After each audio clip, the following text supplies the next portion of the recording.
Greetings, cyberdogs and citizens of the internet. This is ReNDoG coming at you from the RenStar viewing platform in this Let's Play Minecraft Feed the Beast series. In the previous episode, we were working on Magma Crucibles in an attempt to find a more reliable source of lava. And in this episode, guys, we are going to be working on a better power supply system for those Magma Crucibles. But before we even get to that jazz, guys, I wanted to bring you guys back up here to the viewing deck to have a look at the miniature scale version of what is going to be the RenStar. A lot of you guys have joined this series a little bit late and maybe you didn't see the first episode, but what I wanted to go over for you guys is the purpose of this Feed the Beast series. What we are trying to achieve, guys, is a major goal. And that major goal is building a giant space platform somewhere in the sky over there yonder. And that space platform is going to suck this planet dry of its resources. This star that you see down here is basically a miniature scale version of what the RenStar is going to be. It is going to be a space platform in this design, and each of these sort of modules over here are going to be different compartments of the space platform. So this module over here, for example, could be the nuclear reactor facility, while this module over here could be the living quarters. This module over here could be the feeding quarters, etc, etc. Now the RenStar is going to be absolutely massive, probably 10 times the size of this miniature scale version, and it is going to be built completely out of iron. So our major goal for this series, and for the however many seasons it's going to take to complete this goal, is to create this giant space platform in the air. And that is the major that is our major goal. Of course, our current goal is to generate enough iron blocks to be able to even build the foundation of the RenStar, and we're literally going to need tens of thousands of iron blocks to do that. And of course, that is where the cyber labs come in. This is our current facility that we are trying to get to a point that is capable of creating a butt-ton of iron. But before we can even get to that point of creating iron, we need to find a way to get more lava into our facility so that we can constantly power our geothermal generators, keep our quarry running at full pace, and keep all the machines in our Cyber Labs facility connected to the power grid and running at full freaking blast. So guys, if you're new to the series, welcome. I hope that I've now outlined our major goals, our medium goals, and our current goals for you. And sit back, relax, guys. We've got a freaking butt-ton to do in this episode. And first and foremost, what we need to do is we need to stop breaking the law of thermodynamics. In the previous episode, guys, we built these Magma Crucibles, which are machines capable of turning netherrack into lava. However, to do that, we are using energy from our energy grid. Now, of course, this breaks the law of thermodynamics because we are using energy to create energy and are thus not creating any new energy. We're literally just cycling it. And of course, this is just not an optimal situation that we are currently in. Now, the only way that we can fix this situation is by powering these Magma Crucibles with power that does not come from our geothermal generators. This is a really good time to talk about the two different types of power in Minecraft Feed the Beast, guys. So let me try and explain exactly what is going on here.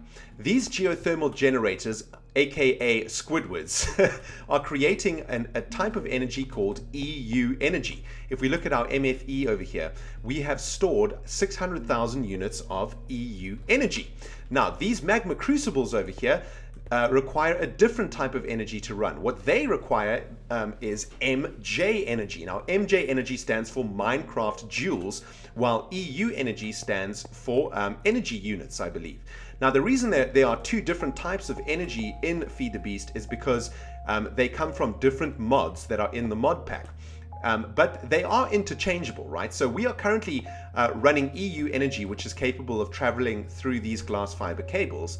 And we are able to turn that EU energy into MJ energy by using these electrical engines, because these electrical engines can plug into a source of EU energy, but they generate MJ energy. And of course, that is what we were doing here. We were converting our EU energy into MJ energy. But what we need to do to make this Magma Crucible array run optimally is use MJ energy to generate enough we need to be able to generate MJ energy for the Magma Crucibles instead of using our EU energy. So that is where the Magmatic engine comes into play, guys. Let's have a look at the recipe for a Magmatic engine. So as you can see, a Magmatic engine looks a little something like this, and the way that a Magmatic engine works is that it is capable of turning lava into MJ. So it is an engine exactly like the electrical engine, but instead of using EU energy, it uses lava to generate MJ energy. So this is what we're going to be making over here, guys. The Magmatic engine is going to generate enough energy for the Magma Crucible to create lava. The Magma Crucible is then going to deliver the lava out of its butthole and into these pipes, and then a little bit of that lava is going to go back into the Magmatic engine, and the rest of the lava is going to go into our lava tanks. So our Magma Crucibles are going to be removed from our EU grid and are going to be completely self-sufficient. They're going to be able to generate lava, enough lava to power themselves via the Magmatic engines, and a little bit of extra lava to give us into our tanks. So this is a much better system than what we have currently running over here. And I've got to thank you, Cyberdogs, for this idea. The top comment of the previous video was in fact talking about Magmatic engines, and I looked into them, and you know what, man, Magmatic engines are exactly what we want to be building right now. So thank you to the Cyberdog who gave me that excellent hint. Really, really helpful, and that's exactly what we're doing in this episode. So we no longer need these electrical engines to be connected up to these Magma Crucibles. So let's uninstall them. We'll be able to use them elsewhere. And let's just get the shame of this piping covered up one more time. Damn, man, that was one insane thunderstrike over there. Right, now that we know exactly what we are doing in this episode, and that is making Magmatic engines for our Magma Crucibles, let's get our butts into the machine room and actually start doing some crafting. Now, let's have a look at the recipe for the Magmatic engine. What we need are Invar ingots, a redstone transmission coil, a piston, and some Invar gears. Now, a redstone transmission coil is very easy to make, silver and redstone. A piston we've already got, no problem. But here is the problem, guys. Invar ingots. How in the jazz do we make Invar ingots? Never seen them before, and of course there's no such ore as Invar ingots. I've had a look into how to make these, and it's pretty simple. All we got to do is make this this over here, which is an Invar blend, right? And what an Invar blend is it is a mix of iron dust and pulverized ferrous metal. And the only way that we can get pulverized ferrous metal is by pulverizing nickel ingots. So the very first task for today's episode, guys, is to make a pulverizing machine. And if we look at the recipe for a pulverizing machine, it is over here. Very, very simple to make. A redstone reception coil, a machine frame, which we know exactly how to make from the previous episode, some flint, a piston, and some copper. So we're going to be making ourselves a pulverizer, which we're going to be installing in this position over here. So without further ado, guys, let's get busy making a pulverizer. There is our redstone reception coil. There is our piston that is required for this pulverizing machine. And let's see if we can remember how to make a machine frame. Looks a little something like this, I believe. Iron like that. There we go. Machine frame in the belly. Now all we got to do is put our pulverizer together, and if I recall correctly, it looks a little something like this, with flint on the side and copper underneath. And there we go. Pulverizer in the belly. Sweet. Now we're going to install our pulverizer over here, and what we can do now is connect our pulverizer to our energy grid.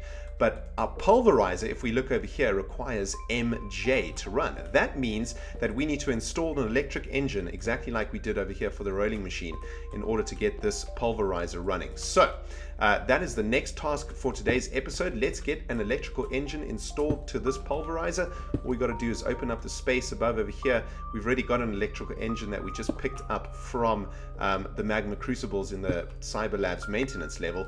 And all we got to do is install a lever up there, which I've got in my inventory, and that is going to start powering our pulverizer. Of course, what we need to do is connect the electrical engine to our EU energy grid, and the way that we did it for the rolling machine was we sort of made a little loop around the wooden transport pipe so that we could suck materials out of the pulverizer. So it was a little something like that. And then of course what we'll need to do is go down into the maintenance level to connect this glass fiber cabling to our EU network. And of course, when we are ready to complete the pulverizer network at the back here, the items from the pulverizer are going to come out automatically via this wooden transport pipe to enter the item network. But I think for today's episode, we are just going to keep everything the pulverizer makes inside the pulverizer itself. So what we need to do is close up all of the exit holes of the pulverizer in the configuration tab over here, and we need to make the top block blue so that the pulverizer knows to get electricity from the engine from the top block of the pulverizer. So let's get back down into the maintenance level. Now we can try and connect up the pulverizer to our EU network, but as we can see, we do not have enough of this glass fiber cables. Man, we need more diamonds ASAP. I don't think you can ever have enough diamonds in Feed the Beast. Is definitely the most valuable material in this mod pack, man. Without freaking doubt. Okay, so this engine should now be connected to our EU power grid. Let's turn that bad boy on. Let's cover the shame over here. And what we should see now is our pulverizer starting to store some MJ energy. And there we can see the MJ energy entering the pulverizer battery thingy. And that means we can actually start pulverizing some of this nickel, these nickel ingots. And of course, nickel ingots are acquired by macerating ferrous ore and then smelting what that the nickel dust that comes out of that maceration, and that is how we got these nickel ingots. Now, as we can see, we now have some pulverized ferrous metal, and that is exactly what we need to make those Invar ingots to complete those magmatic engines. So let's have a look, guys. We've got our pulverized ferrous metal over here, and the way that we make that the way that we make those Invar ingots is by mixing this ferrous dust with a couple of iron dusts, and as you can see, that gives us Invar dust. Now let's take this Invar dust over to our furnace room while our pulverizer deals with those nickel ingots, and let's get this Invar dust into one of these furnaces. Let's try and get this this ingot as it gets smelted just before it gets sucked into the network. It's actually quite difficult to do. Bam! Oh god damn! Oh man, I had it and then I put it back in, unfortunately. That could be what she said. Okay, this time around. Bam! Oh man, missed it again. Okay, so it's obviously coming into these chests here somewhere. Let's see if we can spot it. Where are you going? Where are they, man? Man, I cannot wait to get our sorting machine built, guys, because this is just ridiculous. Having to go through all of these chests to find what we smelt. Oh my goodness. All right, well, it's got to be in here somewhere. Ah, there it is. Okay, so there's the Invar ingot. There seems to be a bit of a lag for some reason from the furnace room to the warehouse. But this is what we need, guys. We need a butt ton of these Invar ingots so that we can make our magmatic engines. So let's get back into the machine room and see how our pulverizer is progressing. We need a butt ton more of this pulverized ferrous metal. So I tell you what, guys, I'm going to kaplam this bad boy until all of this pulverized ferrous metal is complete. We'll then be able to make all of our Invar piles of Invar dust, get them smelted down into Invar ingots, and then finally complete the construction of our magmatic engines. I'll see you on the other side of this kaplam, guys. Kaplam! Alright guys, we are back, and while the pulverizer has been doing its business, I have now piped up the pulverizer machine to our transport network. So once we configure the pulverizer to deliver items out of this block over here, it will start sending anything that it pulverizes into our transport network. So that is sweet, and it should basically be finished now with what we asked it to do. It looks like we've got 4 more nickel ingots to go, and that is going to give us enough pulverized ferrous metal to make a butt ton of Invar ingots, which is precisely the amount that we need for today's task of making magmatic engines. Butt ton of pulverized ferrous metal required. Task 1. Alright, so here is all of our pulverized ferrous metal. We've got 1 more cycle coming.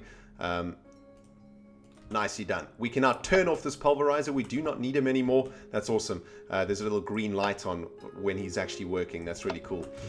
Right, so now what we can do is make all of these Invar dust blends just like this. So let's get all of that made. Kaplam! And man, we made what, a stack of that, and we probably need more than that. So let's head back into the storage rooms quickly to get another pile of iron dust. Of course, the quarry automatically sends any ores that it digs up now straight into the macerator. So we've been able to get quite a lot of iron dust, copper dust, a little bit of other dusts, which is really sweet. So I've got a little bit more iron dust at hand here. Let's just get the recipe going once more. And that's going to give us 2 stacks of Invar dust. So let's get these smelted down into Invar bars or Invar ingots, and then we will be able to make our magmatic engines at last, get them installed into our magma crucibles, and man, it is going to be awesome. Hopefully we're going to be able to make a self-sustaining recharging lava generation system. Man, I don't even know what to call it, but it is going to be freaking sweet. Alright guys, so these furnaces are going to take a little bit of while to smelt down all of this Invar dust, and I'm going to collect all the ingots that come into the warehouse, and I will see you on the other side of this kaplam, where we're going to be ready to craft our magmatic engines at last. Sweet man. Kaplam!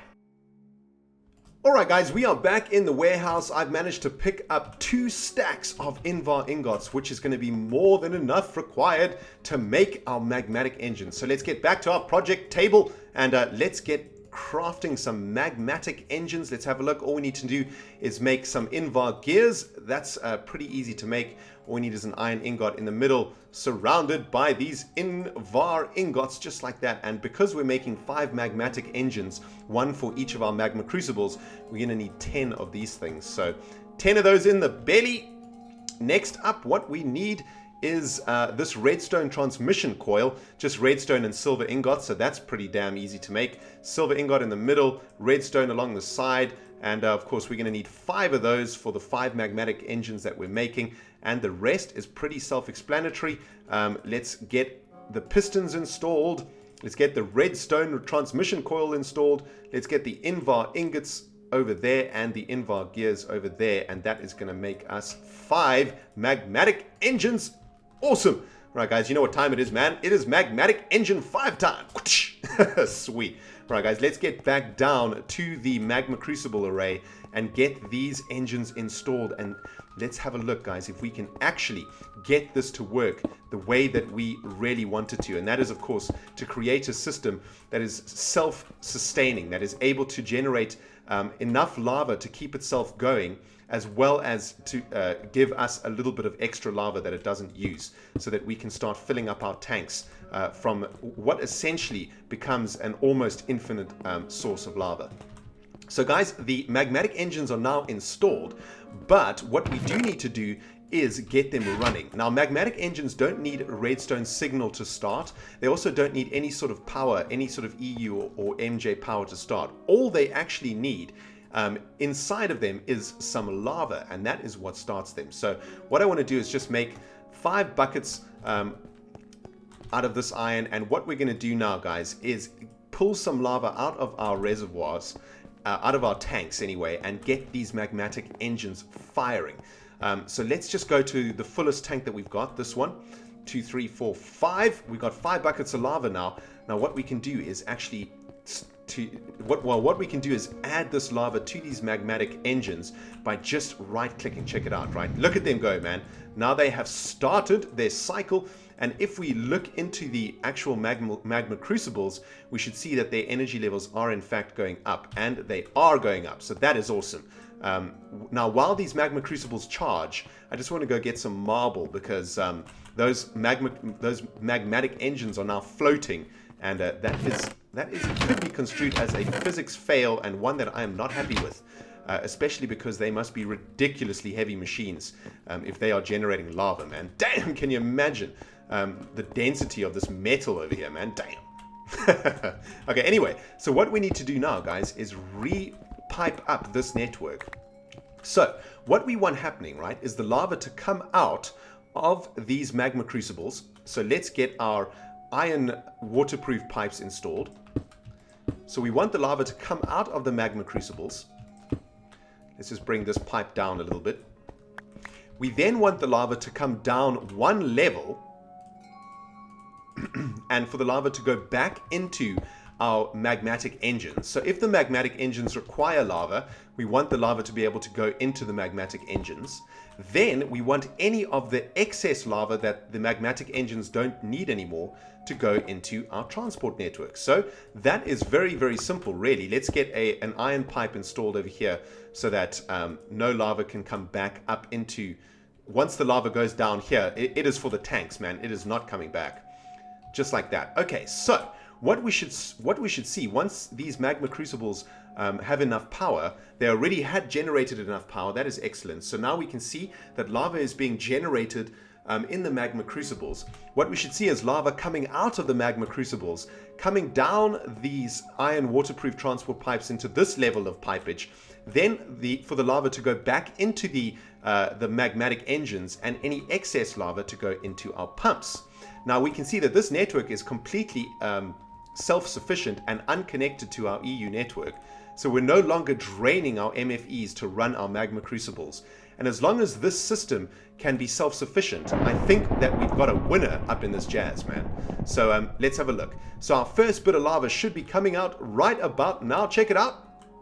The magma crucible should spit out the lava. There we go. Now the lava is going to come down here.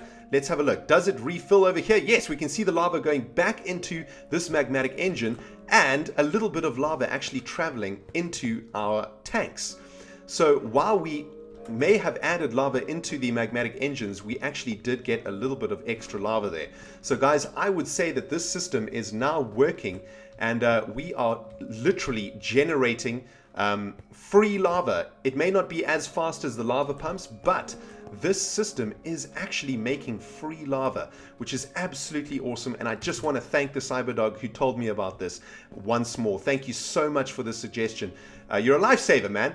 This, of course, isn't the exact... I mean, this isn't as optimal as we'd like to get. We definitely want to start figuring out how to get lava from the nether into our tanks.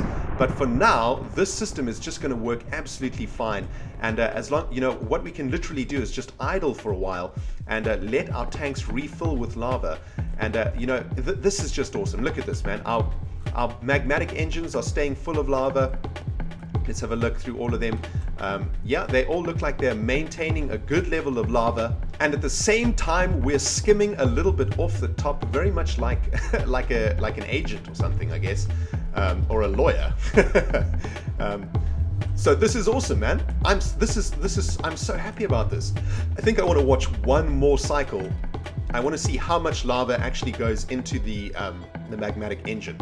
I want to see if these magmatic engines will be able to run continuously without ever running out of lava. Of course, if they run out of lava, the cycle will be cancelled, because the magma crucible will not be able to get enough power to make any lava. So we've got to make sure that this system is self-sustainable and isn't going to run out of lava. So let's have a look. We've got just a few seconds before a new batch of lava comes out of this magma crucible. And how much lava have we got in this magmatic engine? 500 units of lava in there. And here comes the lava. Let's have a look.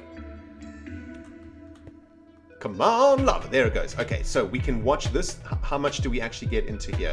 700, 800. Wow.